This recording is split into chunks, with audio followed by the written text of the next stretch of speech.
Welcome to Blizzard Fire. We hope this video helps fire up your solution.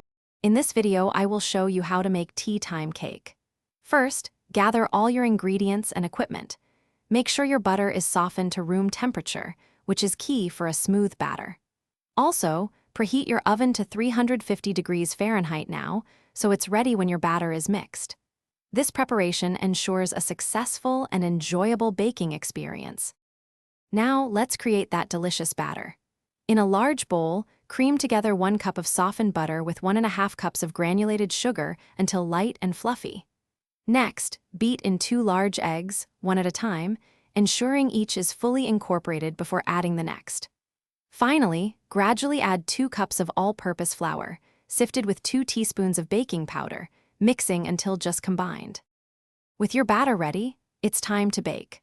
Pour the mixture into a greased and floured 8-inch round cake pan, spreading it evenly. Place it in your preheated oven and bake for approximately 30 to 35 minutes.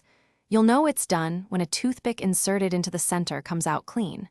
Let the cake cool in the pan for 10 minutes before transferring it to a wire rack.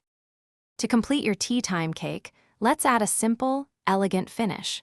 Prepare a quick glaze by whisking together powdered sugar with a few tablespoons of milk until smooth. Drizzle this lovely glaze evenly over your completely cooled cake. For an extra touch, consider garnishing with fresh berries or a sprinkle of bright lemon zest. Enjoy your beautiful homemade treat. Thanks for watching. If you found this helpful, don't forget to like and subscribe.